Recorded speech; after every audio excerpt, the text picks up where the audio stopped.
The night of December 11th, 1942. Iron Bottom Sound, off Guadalcanal. Lieutenant Lester Gamble's hands gripped the wheel of PT-44 as his engines rumbled at idle barely 800 yards from a shape that should not have existed. Through the darkness, the silhouette resolved into something massive, angular, unmistakable. A Japanese destroyer. Not just any destroyer, but the Teruzuki, one of the newest and most heavily armed ships in the Imperial Japanese Navy, bristling with rapid-fire guns that had already sent 3 American destroyers to the bottom just weeks earlier. Every manual, every tactical briefing, every survival instinct said the same thing: run. A wooden plywood boat, armed with World War I surplus torpedoes, had no business engaging a modern destroyer that could vaporize it with a single salvo. The Japanese knew this. Their convoy commanders had been told repeatedly by intelligence officers that American PT boats were nuisances at best, floating coffins at worst. The torpedoes didn't work. The boats were too slow to escape once spotted. And yet here they came anyway, night after night. These peculiar little craft the Japanese had started calling devil boats, refusing to accept what everyone knew to be true. What the Japanese didn't understand, what even many American commanders failed to grasp, was that the PT boats prowling the Solomon Islands in late 1942 were writing a new chapter in naval warfare, not through technological superiority or overwhelming firepower, but through sheer stubborn refusal to be dismissed. They were about to prove that perception matters as much as reality in war, and that even a weapon everyone knows is broken can still break an enemy's will. If you're enjoying this deep dive into the story, hit the subscribe button and let us know in the comments from where in the world you are watching from today. The strategic situation in the South Pacific by November 1942 was desperate in ways that don't translate well to modern sensibilities. The United States had been at war for nearly a year, and despite propaganda victories and carefully managed news reports, the Pacific Fleet was hanging on by its fingernails. The battleships that once symbolized American naval power lay rusting at the bottom of Pearl Harbor. The carriers that survived were being husbanded like precious jewels, too valuable to risk in the narrow waters around Guadalcanal, where Japanese land-based aircraft could swarm them like hornets. This left a peculiar problem. The Marines had landed on Guadalcanal on August 7, 1942, seizing Henderson Field and establishing the first American offensive foothold in the Pacific. But holding that foothold required supplies, reinforcements, and, most critically, preventing the Japanese from doing exactly the same thing. Every night, Japanese destroyers would race down the slot, that narrow channel between the Solomon Islands, carrying troops, ammunition, and food to their beleaguered garrisons. The Americans called it the Tokyo Express. The Japanese, with characteristic pragmatism, called it the Rat Run. American heavy ships tried to stop it. The result was a series of savage nighttime surface battles that turned the waters off Guadalcanal into what sailors grimly named Iron Bottom Sound. Between August and November 1942, the U.S. Navy lost 2 heavy cruisers, 4 destroyers, and saw numerous other ships damaged in desperate nighttime melees against Japanese forces. The Japanese lost heavily too, but they kept coming. Their destroyers were faster, their crews better trained for night combat, and their long-lance torpedoes vastly superior to anything America possessed. Into this nightmare sailed motor torpedo, boat squadrons 2, 3, 5, and 6. 80-foot plywood boats powered by 3 Packard Marine engines that guzzled high-octane aviation fuel at a rate that made supply officers weep. Each boat displaced 50 tons, were fully loaded and carried a crew of 12 to 14 men, most of them reservists who'd learned their trade in a 2-month crash course at Melville, Rhode Island. Their primary armament consisted of 4 Mark 8 torpedoes, weapons originally designed during World War I, stored for 2 decades, and now pressed into service because America had nothing else available. The Mark 8 torpedo had a theoretical range of 16,000 yards and carried a 466-pound TNT warhead. In practice, it had problems that ranged from embarrassing to catastrophic.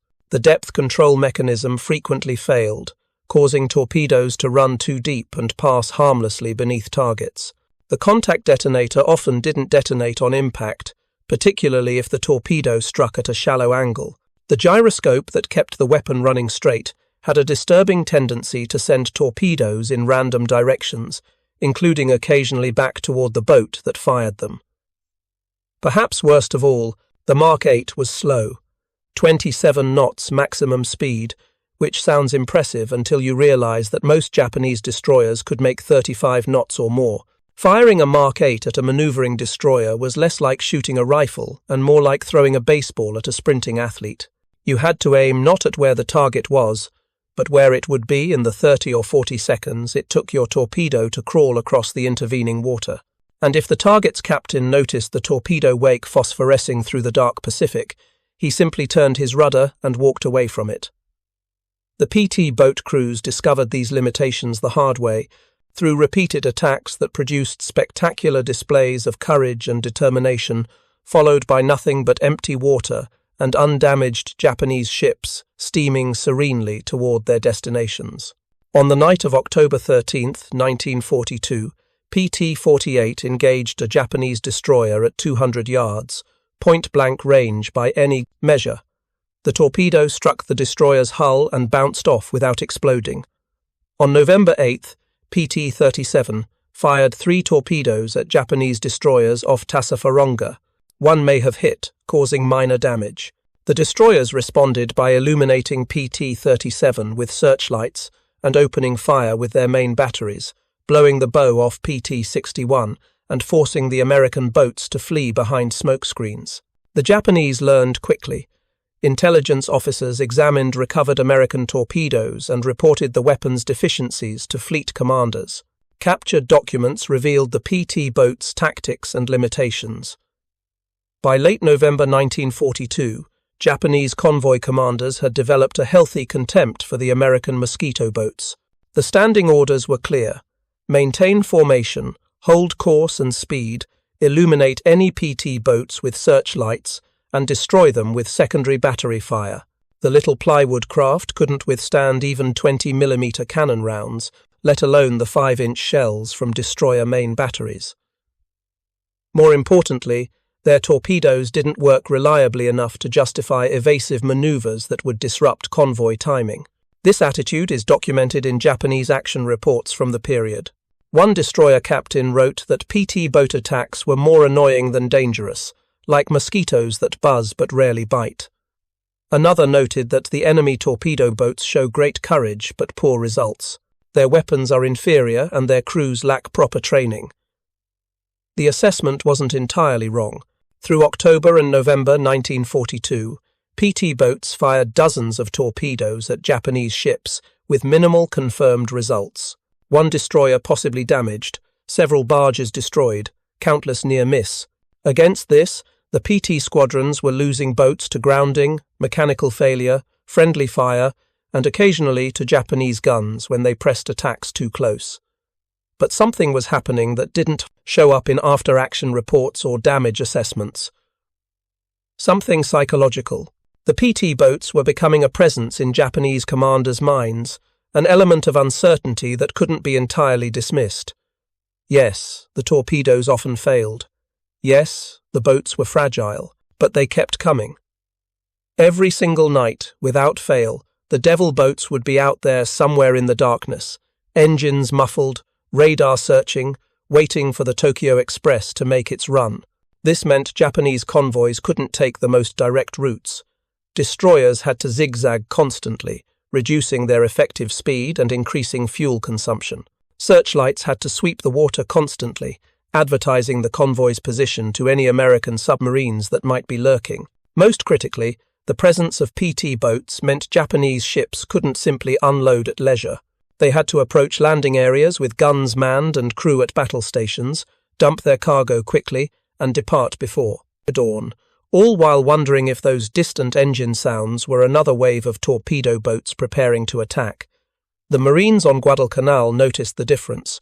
Japanese resupply missions became less frequent and less successful. The food situation for Japanese troops deteriorated from adequate to critical to catastrophic.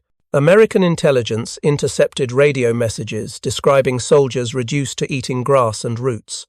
The Tokyo Express was still running, but it was running scared, and that made all the difference. Lieutenant Commander Alan Montgomery, commanding Motor Torpedo Boat Squadron 2, understood this dynamic, even if he couldn't articulate it in formal tactical doctrine.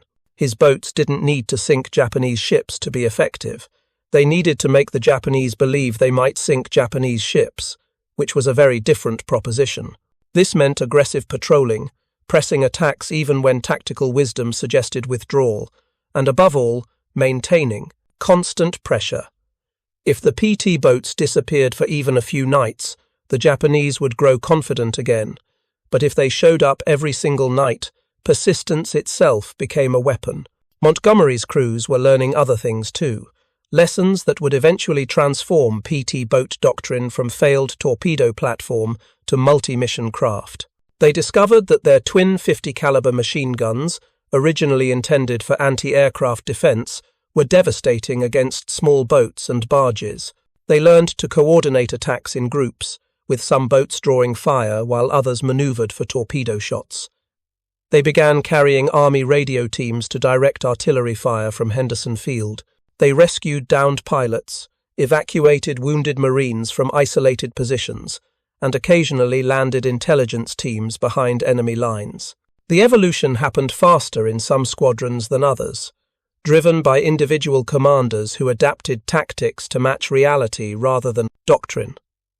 Lieutenant Henry Stilley, Taylor's PT-46, became famous for its aggressive night patrols and willingness to engage targets far beyond what the manual said was prudent.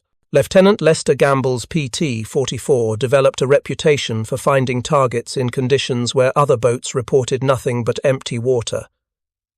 These weren't necessarily the best crews or the best boats. They were simply the ones willing to learn from failure and try something different the next night. By early December 1942, the PT boat squadrons had settled into a grim routine. Daylight hours meant maintenance, refueling, and sleep, usually in that order. The boats themselves required constant attention. The plywood hulls leaked. The Packard engines needed daily maintenance. Torpedo tubes jammed. Guns required cleaning. Everything was always breaking, and there were never enough spare parts or qualified mechanics. The crews lived aboard their boats at Tulagi, a small base across Iron Bottom Sound, from Guadalcanal, in conditions that would horrify modern sailors. No showers, irregular meals, constant heat and humidity that rotted everything organic and corroded everything metal. As darkness fell, the boats would sortie in divisions of 2 to 4 craft, taking up patrol stations along known Japanese approach routes.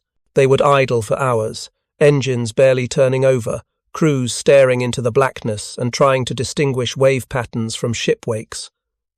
Radar helped when it worked, which was perhaps 1 boat in 4. More often, detection came from sound, experienced lookouts who could identify destroyer propellers from the pitch and rhythm of distant screws. The attacks themselves followed a pattern born from bitter experience. The PT boats would approach from downwind if possible, using the weather to mask their engine noise. They'd close to within 1,000 yards, the minimum safe distance that gave torpedoes time to arm. The boat captain would line up his shot by eye, calculating the target's course and speed through instinct more than mathematics. On his command, torpedoes would launch from their tubes with a whoosh of compressed air, their engines starting automatically as they hit the water. Then came the hard part, waiting. A torpedo travelling at 27 knots took roughly 45 seconds to cover 1,000 yards.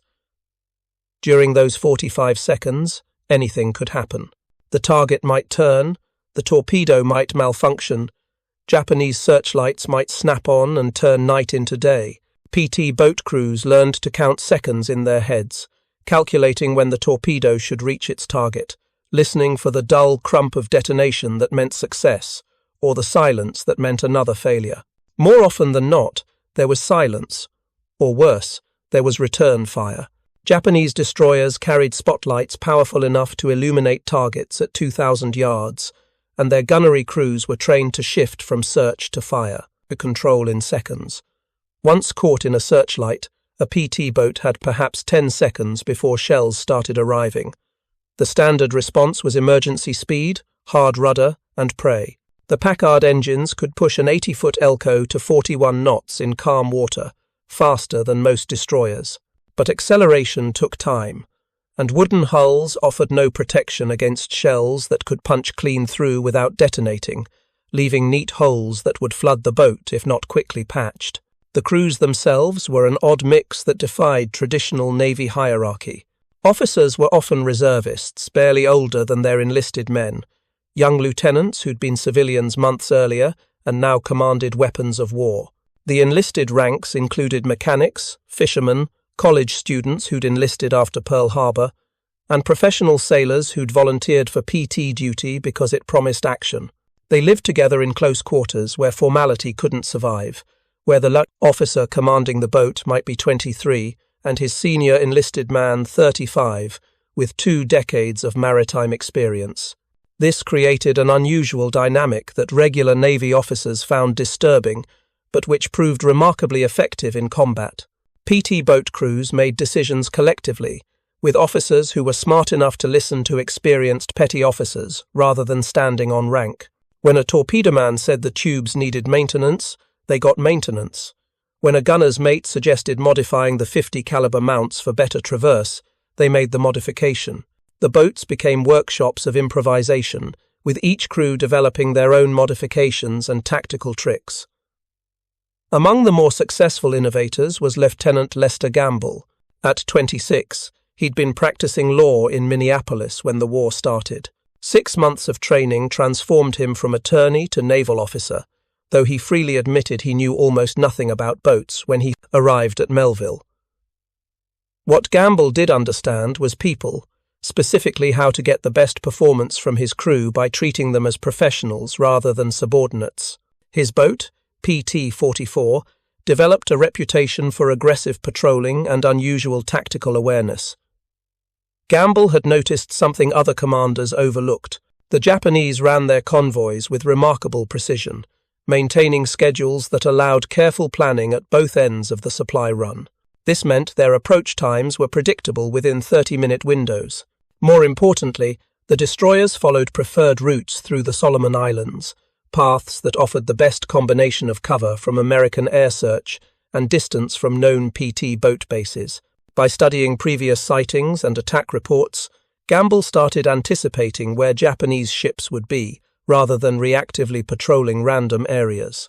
On the night of December 7, 1942, exactly 1 year after Pearl Harbor, Gamble took PT-44 on patrol, with what his crew called his feeling, an intuition about where the Tokyo Express would appear. They positioned themselves off Tassafaronga, engines at idle, riding the gentle Pacific swell in complete darkness. No moon, overcast sky, visibility perhaps 50 yards, the kind of night where you couldn't see your hand in front of your face but somehow had to detect enemy ships and launch attacks. Around 11 p.m., Gamble's radar operator reported a contact, bearing 320, range 8,000 yards, multiple targets moving southeast at high speed. The Tokyo Express was making another run. Gamble maneuvered PT-44 into an intercept position, balancing the need to close range against the risk of being detected. Japanese destroyers had excellent surface search radar by late 1942, and their lookouts were trained to spot the phosphorescent Wakes PT boats left in tropical waters. At 3,000 yards, Gamble could make out shapes through his binoculars. 4 destroyers in column formation, probably carrying troops and supplies, drum-dropped at Guadalcanal. Standard Tokyo Express configuration. He conned PT-44 closer, angling to attack from the convoy's starboard side. At 1,500 yards, Japanese searchlights suddenly snapped on, catching PT-44 inches brilliant illumination. Gamble's reaction was instantaneous. Emergency flank speed, hard right rudder, and a radio call to the other boats in his division. Contact. 4 destroyers, grid 374, moving to attack. The engagement that followed lasted perhaps 5 minutes but felt like hours. PT-44 zigzagged through a storm of 5-inch shells and smaller caliber fire, her Packard engines screaming at maximum power. Gamble managed to fire 2 torpedoes at the lead destroyer before breaking off, both weapons missing as the target maneuvered. Behind him, other boats were moving into position, drawn by the sound of gunfire and radio calls. What had been a single boat's patrol became a swirling melee of small craft, attacking from multiple directions, forcing the Japanese to divide their fire. The Japanese convoy commander made the decision that American PT boat crews had learned to expect. Rather than continuing the engagement, he ordered full speed ahead, accepting the PT boat presence as an annoyance but not a serious threat. The destroyers accelerated to 35 knots and left the slower American boats behind, searchlights still sweeping the water, but guns falling silent as the range opened. Within 10 minutes, the Japanese had vanished into the darkness, continuing their supply run. For the PT boats, it was another night of no confirmed hits, no visible damage to the enemy, nothing to show for the risk except spent torpedoes and bullet holes in plywood hulls. Gamble's crew patched the damage and returned to Tulagi as dawn broke, exhausted and frustrated. The debriefing that morning followed the familiar pattern. Torpedoes fired. 2. Hits. Unknown. Probably none. Enemy ships damaged. Unable to confirm. Friendly casualties. None. It read like a failure, and by strict accounting, perhaps it was. But something had changed. The Japanese convoy had been forced to react, to maneuver, to waste ammunition and time dealing with an enemy they supposedly didn't fear. More importantly, word was spreading through the Japanese Naval Command that the PT boats were becoming more aggressive and better coordinated. A memo from 8th Fleet Headquarters to destroyer division commanders in early December noted with concern that enemy torpedo boat attacks are increasing in frequency and coordination. While damage inflicted remains minimal, the persistent nature of these attacks is disrupting supply operations and forcing defensive measures that reduce efficiency. If you find this story engaging, please take a moment to subscribe and enable notifications. It helps us continue producing in-depth content like this. The next 4 nights followed similar patterns. PT boats would detect Japanese convoys, maneuver into attack positions, launch torpedoes that usually missed, and withdraw under fire. The Japanese continued to treat these encounters as irritants rather than serious threats. Destroyer captains noted PT boat contacts in their logs with the same level of concern they'd note mechanical issues or weather conditions. The standing orders remained unchanged. Maintain course, illuminate contacts, fire to drive them off, but don't waste time on extended engagements. Then came the night of December 11th, 1942, and everything changed. Admiral Raizo Tanaka was the man Japanese sailors called Tenacious Tanaka, or sometimes the man who can't be sunk, and for good reason. He'd commanded destroyer squadrons through every major engagement in the Solomon Islands campaign, surviving battles that sent dozens of ships to the bottom. His tactical acumen was legendary, his courage unquestioned, and his dedication to resupplying Japanese forces absolute. When other commanders gave up and turned back, Tanaka pressed forward. When conventional tactics failed, he invented new ones. He was exactly the kind of officer the Imperial Japanese Navy needed in late 1942. On December 11th, Tanaka was planning what he believed would be a straightforward supply run. 11 destroyers organized into a cohesive force, with 6 carrying supply drums to be dropped off Tassafaronga and 5 providing combat escort. The supply destroyers would dash in, heave their drums overboard to be retrieved by Japanese troops ashore, and retire before American aircraft could catch them at dawn. The combat escorts, including Tanaka's flagship Teruzuki, would provide protection against any American interference. Teruzuki was one of the newest destroyers in the Imperial Japanese Navy, commissioned just 5 months earlier. She displaced nearly 3,000 tons fully loaded and carried 8 5-inch guns in enclosed turrets, far more modern than the open mounts on older destroyers. Her anti-aircraft armament was extraordinary for 1942, 4 triple-mount 25mm cannons and numerous smaller automatic weapons. She could make 33 knots, and her fire control systems represented the cutting edge of Japanese naval technology. Most critically, she'd proven herself in combat, helping to sink 3 American destroyers during the savage nighttime melee off Guadalcanal in mid-November.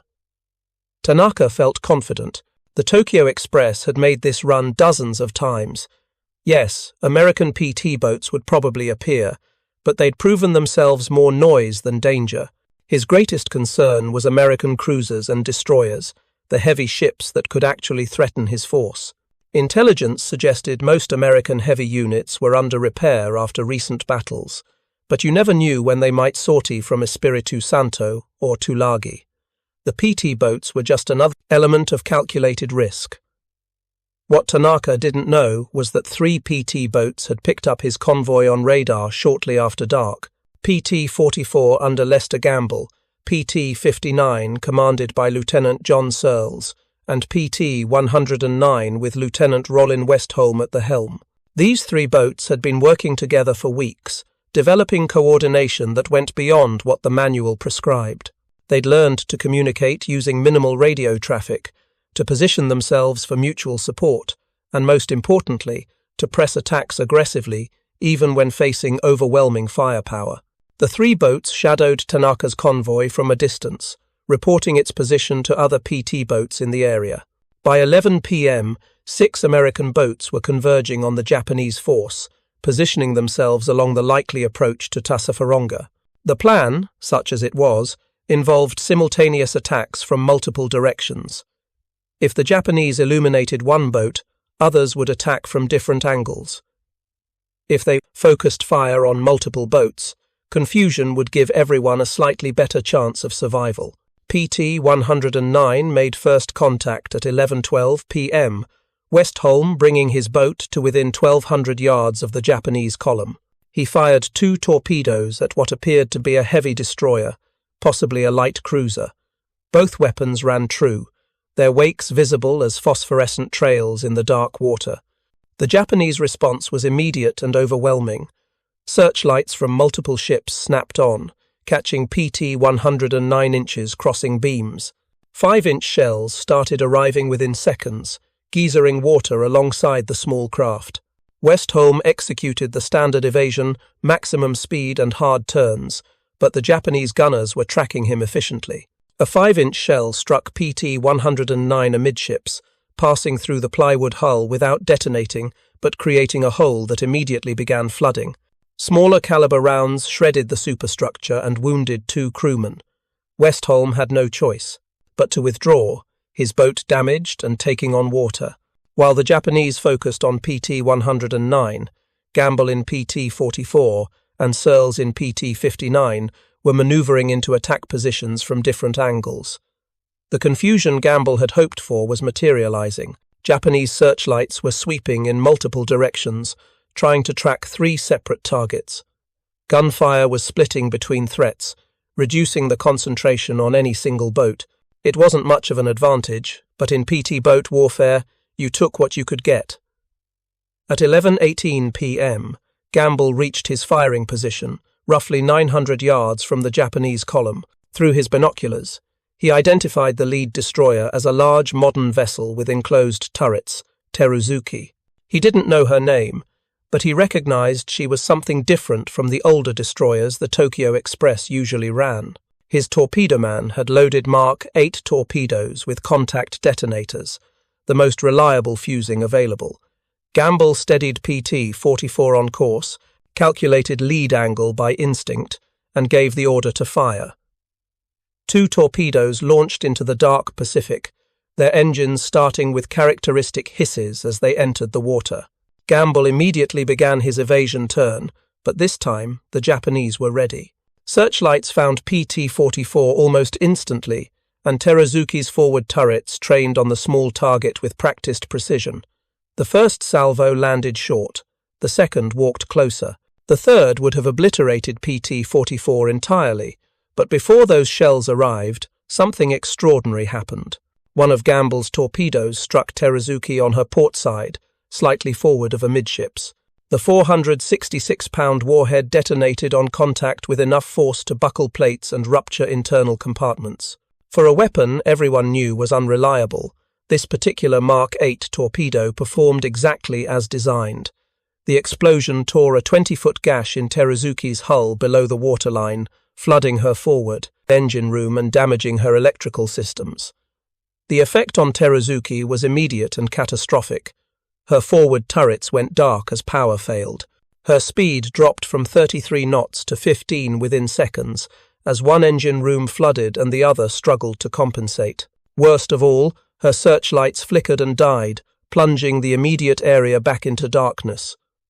For perhaps 10 seconds, the entire engagement froze, as both sides tried to process what had just happened. Admiral Tanaka, standing on Teruzuki's bridge, felt the deck shudder beneath his feet and heard the dull roar of the explosion echoing through his flagship's hull. Damage reports started flooding in immediately. Forward engine room flooding, electrical casualties, steering responding sluggishly. The ship that had been the pride of Japan's destroyer forces minutes earlier was now a crippled liability. Tanaka's first instinct was to transfer his flag to another destroyer, but communications were disrupted and time was critical. He had 11 ships to command and a mission to complete. For Gamble in PT-44, the explosion meant something entirely different. Success. Actual, confirmed, undeniable success. His crew was already cheering when Japanese searchlights from other destroyers snapped back on, finding PT-44 and transforming celebration into desperate evasion. But now the dynamics had shifted. The Japanese convoy wasn't just dealing with annoying mosquito boats anymore. One of their capital ships had taken a hit. Suddenly, the PT boats weren't dismissible. 3 more American boats were closing now, drawn by the gunfire and explosions like sharks to blood in the water. Lieutenant Henry Stilly Taylor in PT-46 was approaching from the north. Lieutenant William Criner's PT-37 was swinging wide to attack from the convoy's unengaged side. And somewhere in the darkness, other boats were maneuvering for position, their crews electrified by the radio reports of a confirmed hit. Tanaka made his decision with the speed that had kept him alive through a year of brutal combat. The supply mission came first. He ordered the 6 cargo-laden destroyers to proceed to Tassafaronga and complete their drum drop, while the 5 combat escorts, including his damaged Teruzuki, would hold position and deal with the PT boat threat. It was tactically sound, but psychologically significant. For the first time in the Tokyo Express campaign, Japanese destroyers were being forced to choose between completing their mission and dealing with American torpedo boats. The choice itself represented a kind of defeat. Taylor's PT-46 attacked at 11:24 p.m., firing 3 torpedoes at a destroyer Taylor identified as a Kagero-class vessel, probably the destroyer Kawakaze. The range was just under 1,000 yards, textbook distance for a PT boat attack. But textbook attacks rarely worked in practice. 2 torpedoes missed completely, their wakes passing harmlessly ahead and astern of the target. The third struck Kawakaze's stern, but the contact detonator failed to explode. The torpedo simply bounced off the destroyer's hull and sank. Another example of the Mark 8's maddening unreliability. Kawakaze's response was immediate and effective. Her searchlights caught PT-46, and her 5-inch guns opened fire with practiced accuracy. Taylor's evasion was textbook perfect, maximum speed and radical turns, but Kawakaze's gunnery officer was tracking him with skill born from months of combat experience. A shell struck PT-46's stern, destroying one engine and starting a fire in the fuel compartment. Another round clipped the starboard side, wounding 3 crewmen. Taylor had seconds to make a decision. His boat was damaged, on fire, and caught in searchlights with Japanese destroyers closing. The manual said withdraw, regroup, save the boat and crew for future operations. But Taylor saw something the manual's authors hadn't anticipated. Kawakaze was focused entirely on PT-46, her guns tracking the damaged boat with lethal precision, which meant she wasn't watching for other threats. Criner's PT-37 materialized from the darkness off Kawakaze's port beam, having used Taylor's boat as an unwitting decoy. At 800 yards, Criner fired 2 torpedoes and immediately began his evasion turn. He didn't wait to observe results. In PT boat combat, you fired and ran and hoped. Staying to watch was how you died. The first torpedo missed. The second struck Kawakaze just aft of her bridge, detonating with a roar that could be heard for miles. The explosion wasn't as catastrophic as the hit on Teruzuki, but it was devastating enough. Kawakaze's forward boiler room flooded, her speed dropped to 20 knots, and her main battery fire became erratic as power fluctuations disrupted fire control. Within 3 minutes, 2 Japanese destroyers had taken torpedo hits from weapons everyone knew didn't work reliably. The Japanese convoy's cohesion was disintegrating. The 6 supply destroyers were pressing toward Tassafaronga, but they were now maneuvering independently rather than maintaining formation, each captain making his own decisions about the best route through waters infested with American boats. The combat escorts were scattered, dealing with PT boat attacks from multiple directions, and somewhere in all this chaos, Tanaka was trying to regain control of a situation that had spiraled from routine supply run into confused nighttime melee. More PT boats were arriving. Lieutenant Clark Faulkner's PT-40 raced toward the sound of gunfire from the north. Lieutenant Robert Searles in PT-48 approached from the east. The Americans were committing everything they had, sensing an opportunity that rarely presented itself. Japanese destroyers, normally so confident and effective, were reacting defensively, their tactical superiority negated by darkness, confusion, and the persistent pressure of boats that refused to be dismissed. At 11:33 p.m., Faulkner's PT-40 launched torpedoes at what he believed was a damaged destroyer, making minimal speed. The target was almost certainly Teruzuki, limping along at 15 knots while her damage control teams struggled to stop flooding and restore power. At this reduced speed, Teruzuki was vulnerable in ways that would have been unthinkable an hour earlier. The destroyer that had sent American cruisers running in November was now barely making steerage way, her guns firing sporadically, her searchlights flickering. Both of Faulkner's torpedoes missed, passing just ahead of Teruzuki's bow. But the miss almost didn't matter. The psychological impact of watching torpedo wakes approach your ship while knowing you're too damaged to maneuver effectively was crushing. Tanaka, still commanding from Teruzuki's bridge, realized his flagship was becoming a liability. If he remained aboard, the other destroyers would be compelled to remain nearby to protect him, which would leave the supply destroyers without adequate escort. The mission was more important than his pride. At 11:40 p.m., Tanaka transferred his flag to the destroyer Naganami, a complex operation in the middle of a chaotic engagement. A boat was lowered, Tanaka and his staff scrambled down into it, and they motored the short distance to Naganami, while PT boats continued to prowl nearby waters. Once aboard his new flagship, Tanaka ordered Teruzuki to withdraw toward Rabaul at best speed. The destroyer that had entered the battle as the convoy's most powerful unit limped away into the darkness, her crew working frantically to keep her afloat. The supply destroyers reached Tassafaronga around midnight and began heaving their cargo drums overboard with desperate speed. This was the most dangerous part of any Tokyo Express run. The destroyers had to slow to just a few knots, maintaining position close to shore while hundreds of drums splashed into the water.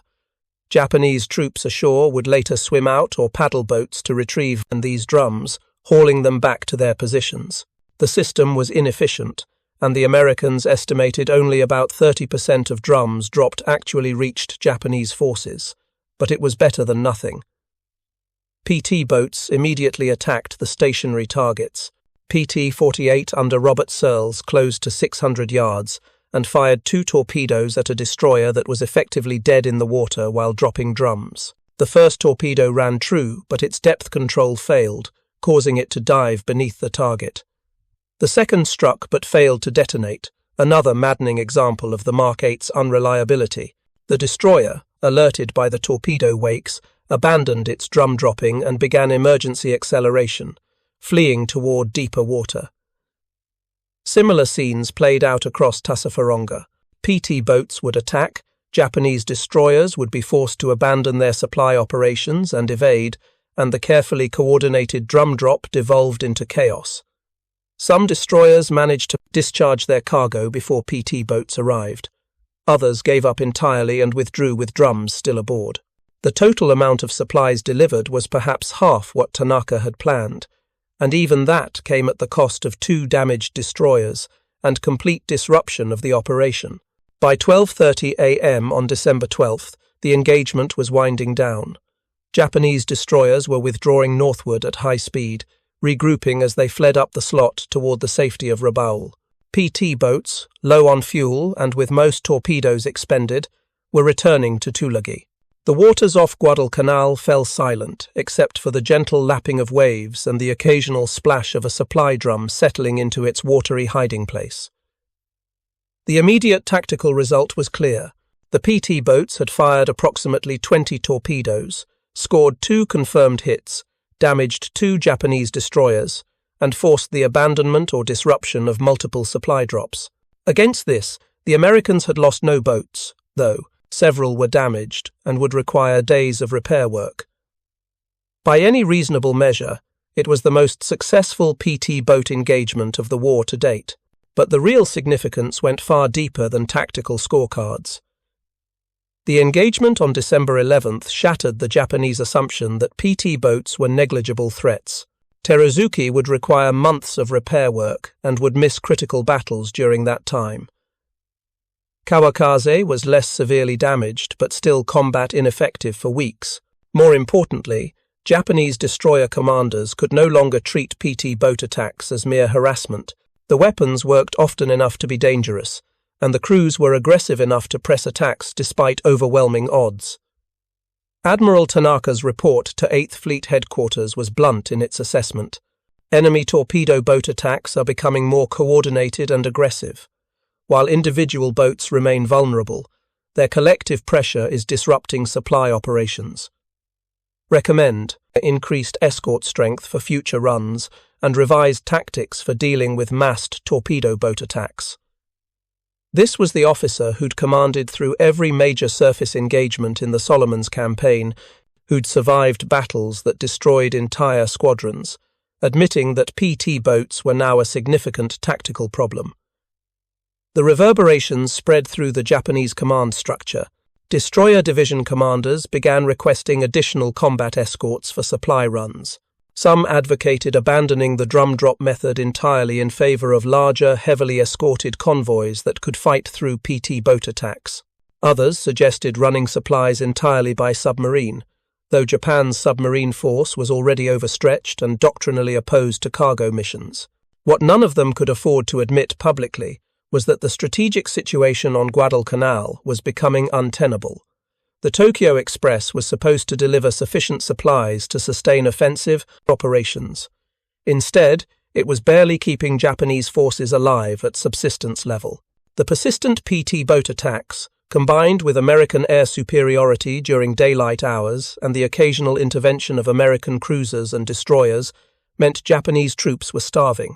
By late December 1942, captured documents and prisoner interrogations revealed Japanese soldiers on Guadalcanal were receiving perhaps 1/3 of adequate rations and had been reduced to eating tree bark and grass. For the PT boat crews returning to Tulagi that morning, the victory felt different from previous engagements. The usual post-mission atmosphere combined exhaustion and frustration, crews going through motions while knowing their efforts had probably accomplished nothing. This time, they'd seen the explosions, watched destroyers slow and lose formation, forced the enemy to react rather than simply dismissing them. PT-44's crew was almost giddy, knowing their torpedo had struck home. Other boats shared in the collective success, understanding that even the attacks that missed had contributed to the overall chaos and confusion. Lieutenant Gamble's official report was characteristically understated. Engaged enemy destroyers at approximately 2,318 hours, fired 2 torpedoes from range of 900 yards, observed explosion and visible damage to lead destroyer, possibly Akizuki class, withdrew under fire, boat sustained minor damage from near misses, crew performed excellently, recommend continued aggressive patrolling. But in private conversations with other officers, Gamble was more expansive. They'd proven something important. The PT boats weren't just sacrificial harassment units. With proper tactics, coordination, and a measure of luck, they could actually hurt the enemy. The modifications to PT boat doctrine began almost immediately. Squadron commanders started emphasizing coordinated attacks over individual boat initiatives. Crews practiced communications and procedures for multiple boat engagements. The boats themselves received tactical modifications based on combat experience. Additional 50 caliber machine guns were mounted wherever weight distribution allowed. Crews experimented with different torpedo attack angles and ranges, trying to find the optimal combination of surprise and effectiveness. More significantly, the perception of PT boat duty began to shift. Through the first 4 months of the Guadalcanal campaign, PT squadrons had suffered from morale problems despite the propaganda celebrating their heroics. Crews knew the truth. Their weapons didn't work reliably, their boats were fragile, and their tactical impact was minimal. Young officers who'd volunteered for PT duty, thinking they'd be modern naval commandos, instead found themselves running futile patrols that accomplished nothing while dodging shells from destroyers they couldn't hurt.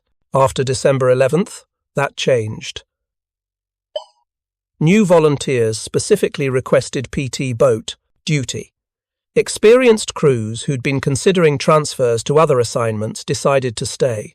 The boats had proven they could matter, which transformed everything. Men will endure extraordinary hardship and risk if they believe their efforts make a difference. What they won't tolerate is futility, the grinding repetition of dangerous missions that accomplish nothing. The Japanese response evolved over the following weeks. Destroyer commanders became more cautious about approaching Guadalcanal waters, particularly during periods of good visibility when PT boats could operate most effectively. The Tokyo Express schedule became less predictable as Japanese planners tried to avoid patterns the Americans might anticipate. Combat escorts increased from 5 destroyers to 8 or more per supply run. Most tellingly, Japanese forces began experimenting with alternative supply methods that didn't expose their valuable destroyers to PT boat attacks. One innovation was the Daihatsu barge, a 50-foot armoured landing craft that drew only 5 feet of water. These barges could hide along jungle-lined coastlines during daylight hours, invisible to American air reconnaissance, then emerge at night to ferry supplies between islands. They were slow, capable of perhaps 8 knots maximum, and carried limited cargo, but they were also far less valuable than destroyers. If a PT boat sank a Daihatsu, Japan had lost an expendable barge. If a PT boat damaged a destroyer, Japan had lost a capital ship that took years to replace. The PT boats adapted to this new threat with characteristic improvisation. Torpedoes were useless against Daihatsus because the Mark 8's minimum depth setting was 10 feet and the barges drew only 5. But 50 caliber machine guns were devastatingly effective against the lightly armoured craft. PT boat crews developed new tactics, approaching barges at high speed with all guns firing, riddling the hulls with hundreds of rounds until they sank or forced their crews to beach and abandon them. This barge-busting role eventually became the primary mission for many PT boat squadrons, particularly in the New Guinea campaign, where Japanese forces relied almost entirely on barge traffic for supply and reinforcement. The irony wasn't lost on anyone. PT boats had been designed as torpedo platforms for attacking major warships. They'd proven largely ineffective in that role due to weapon reliability issues, so they'd evolved into heavily armed gunboats that excelled at destroying small craft and harassing coastal positions. The boats hadn't changed. The tactics had. By January 1943, PT boat squadrons were being fitted with additional weapons that would have horrified their designers. 37mm aircraft cannons salvaged from crashed P-39 fighters appeared on bow mounts, giving the boats genuine anti-armor capability. 20mm Oerlikon cannons replaced some of the lighter machine guns, a few boats even, mounted 81mm mortars for shore bombardment, turning the torpedo boats into improvised gunboats that could engage targets miles inland. The transformation was most visible in the armament evolution. Early PT boats in 1942 carried 4 torpedoes and 2 twin 50 caliber machine gun mounts, total armament perhaps 2,000 pounds. By mid-1943, some boats were mounting up to 10 50 caliber guns, 1 or 2 37mm cannons, multiple 20mm cannons, and still carrying torpedoes just in case. The boats were becoming so heavily armed that weight distribution became a serious problem, requiring careful ballast adjustments to maintain proper trim. Teruzuki, meanwhile, limped back to Rabaul and eventually to Japan for repairs. The damage from Gamble's torpedo proved more extensive than initial assessments suggested. Flooding had caused electrical damage throughout the ship, her hull plating needed replacement across multiple sections, and her engine rooms required complete reconstruction. She would be out of action until April 1943, missing the crucial battles during Japan's evacuation of Guadalcanal. Her loss from the destroyer roster had strategic implications. Teruzuki was supposed to provide anti-aircraft escort for Japanese carriers during planned operations in early 1943. Without her, those operations had to be postponed or modified. The compound effects of a single PT boat hit, achieved with a weapon everyone knew was unreliable, rippled through Japanese operational planning in ways that a dozen sunk barges never would. The Japanese evacuation of Guadalcanal in February 1943 represented the culmination of the strategic pressure PT boats had helped create. Japanese forces, cut off from adequate supplies by air attacks during the day and PT boat harassment at night, could no longer sustain offensive operations. The decision to evacuate was complex, involving considerations far beyond PT boat activities. But those activities had contributed meaningfully to the supply crisis that made Guadalcanal untenable. American planners studied the lessons of the PT boat campaign and drew conclusions that would shape operations throughout the Pacific. The boats were most effective when used in coordinated groups of 4 to 6 craft, allowing them to overwhelm individual targets with attacks from multiple directions. They required bases relatively close to operating areas, as their 500 nautical mile range at cruising speed limited deep water operations. Most importantly, they needed to be allowed tactical flexibility, with individual boat commanders empowered to make real-time decisions rather than following rigid doctrine. The most successful PT boat commanders shared certain characteristics that defied traditional naval officer profiles. They tended to be younger, often reservists rather than academy graduates, comfortable with calculated risk, and willing to adapt tactics based on battlefield results rather than manual prescriptions. Officers like Lester Gamble, Henry Taylor, and John Bulkley became legends precisely because they refused to accept limitations that more conventional commanders would have considered immutable. Lieutenant Gamble continued commanding PT-44 through early 1943, participating in dozens of additional engagements. His boat survived multiple near misses, mechanical failures, and at least one grounding that required 3 days of frantic work to refloat her. In March 1943, Gamble was promoted to lieutenant commander and assigned to train new PT boat crews at Melville, transferring his hard-won tactical knowledge to the next generation of Devil boat sailors. The Teruzuki herself returned to service in April 1943, but never fully recovered from her encounter with PT-44. The repairs had been adequate but not perfect, and persistent electrical problems plagued her throughout 1943. She participated in the evacuation of Kiska in the Aleutians and several convoy escort missions, but was considered second-tier compared to undamaged destroyers. On December 12, 1943, exactly 1 year after taking Gamble's torpedo, Teruzuki was sunk by American carrier aircraft during a raid on Rabaul. She went down quickly, taking most of her crew with her.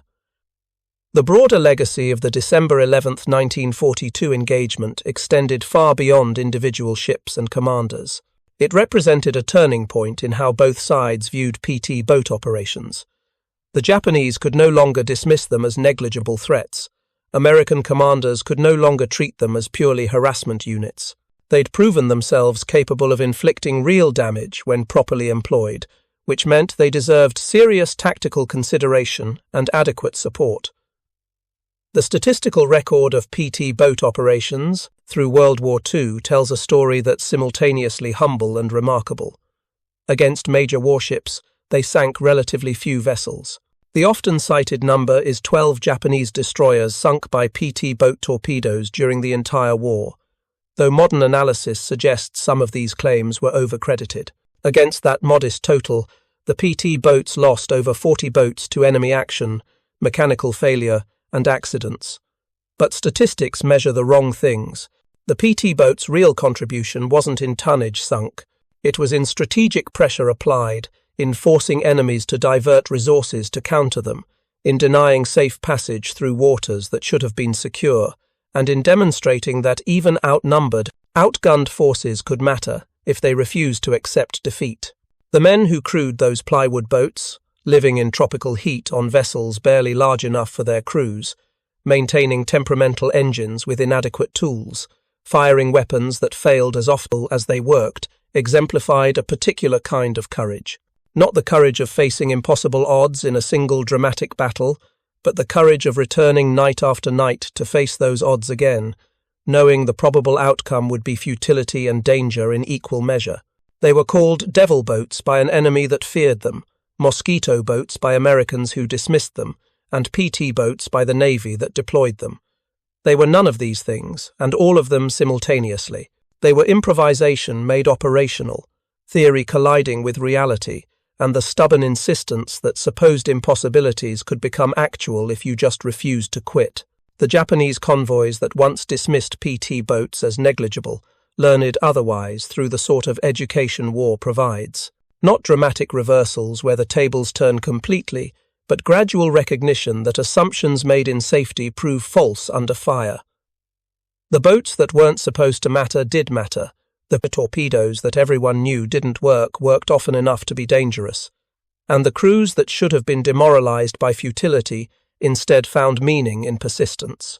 Lester Gamble returned home after the war and resumed his legal practice in Minneapolis, rarely discussing his PT boat service. When asked about the night of December 11, 1942, he'd typically deflect, noting that lots of boats attacked Japanese ships and he just happened to be the one whose torpedo worked. This humility was characteristic of PT boat veterans, most of whom seemed almost embarrassed by the heroic image the public had built around them. But in private conversations with other PT boat sailors, the story was different. They knew what they'd accomplished. Not victory in the dramatic sense that historians celebrate, but the grinding work of making the enemy's job harder every single night, of denying them the assumption of safe passage, of transforming routine supply runs into hazardous operations requiring escort and planning. They'd proven that wooden boats crewed by reservists could influence campaigns, which in its way was more impressive than any single battle. The Japanese Navy never developed an effective counter to PT boat tactics beyond avoiding the waters where they operated, which was itself a strategic victory for the Americans. Proposals for specialized anti-PT boat destroyers were considered but never implemented. The best Japanese response remained searchlights and secondary batteries, defensive measures that occasionally worked but couldn't guarantee safety. In the end, the solution was strategic rather than tactical. Withdraw from areas where PT boats could operate effectively. Modern fast attack craft descended from these humble beginnings. The missile boats that prowl littoral waters today, the patrol craft that interdict smugglers and pirates, the special operations vessels that insert commandos, all trace conceptual lineage to the PT boats of World War II. The technology has advanced beyond recognition, but the fundamental principle remains unchanged. Small, fast, maneuverable craft operating in contested waters can influence events far beyond what their size suggests. The devil boats earned their nickname through persistence rather than any single spectacular action. They were there every night, regardless of weather, mechanical issues, or previous failures. They attacked when wisdom suggested withdrawal. They accepted missions that more prestigious units would have declined, and they mattered precisely because they refused to accept that they didn't matter. On quiet water off Guadalcanal, if you listen carefully on certain nights, you might hear the distant rumble of Packard engines, the distinctive sound of PT boats on patrol. The men who crewed them are mostly gone now, their boats destroyed decades ago, their battles fading into history. But what they proved remains. That courage and persistence can matter more than firepower, that tactical flexibility beats rigid doctrine, and that the side willing to keep trying night after night after night often wins, regardless of what the manuals say is possible. The Japanese convoys learned this lesson at great cost. The PT boats they mocked became the devil boats they feared, not through transformation of capabilities, but through refusal to be dismissed. 4 torpedoes didn't actually sink 9 transports per night, but the threat that they might was often sufficient. And in warfare, perception and reality blend together until they become indistinguishable, both achieving the same strategic result.